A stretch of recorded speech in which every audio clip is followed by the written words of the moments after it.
ኤፊ ልጁ ሊገለው ነው፣ አብርሽ ያለበት ቦታ ኮልኩለህ አውጣ እያለው ነበረ። ሰላም ጤና ይስጥልኝ። በመላው ዓለም ለምትገኙ እህት ወንድሞች፣ የሙአሚ ቤተሰቦች እንዴት ናቸው? ደህና ናቸው? የሰላም ናቸው አለ። አልሐምዱሊላ።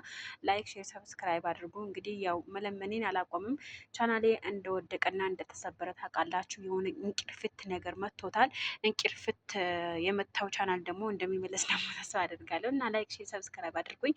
ሌላው ነገር ኤፊ እና የሄርሜላ ወንድም አብረሽ የደበቃችሁበት አውጡ አውጡ፣ የደበቃችሁበት አውጡ፣ መቃችሁ እንዳይመስላችሁ አውጡ። ኬት ነው የት ነው የወሰዳችሁት? ያለበት ቦታ አምጣ እያለ ኤፌ የሄርሜላ ወንድም አንቆ ይዞት ነበረ። በነገራችን ላይ እዚህ ጋር ህይወት መርጧል። ህይወቱ ለምንድነው የመጀመሪያ ህይወት ደስተኛ ሆኖ ነው የመረጠው። ለምንድነው የማታወት? ለምንድነው ከህይወቱ የማትወጡ ብላ ሩታ መልስ ሰጥታ ነበረ። ነገር ግን አልመረጠም። የመረጠው በትግል እና ደግሞ በማስፈራራት እና ደግሞ በቃ አብርሃም ትክክል አልነበረም። አሁን ደግሞ መርጦ ፈቅዶ ሄርሜላ ጋር ሄደዋል።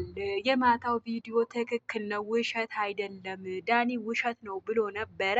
ነገር ግን ውሸት እንዳልሆነ በዚህ ቪዲዮ መረዳት እንችላለን። እንኳን ደስ አላችሁ፣ ሄርሜላና አብርሽ አንድ ላይ ሆነዋል።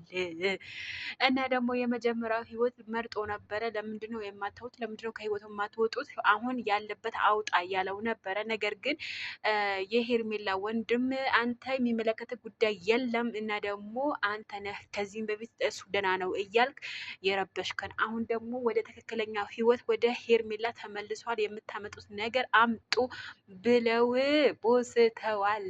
ኤፊ ጋር ቪዲዮ አለ፣ ኤፍሬም ጋር ማለት ነው። ኤፍሬም ጋር ገብታችሁ የተለቀቀው ቪዲዮ ማየት ትችላላችሁ። ይሄ ቤት ላይክ፣ ሼር፣ ሰብስክራይብ አድርጉልኝ። ወዳችኋለሁ። በሌላ ቪዲዮ እመጣለሁ።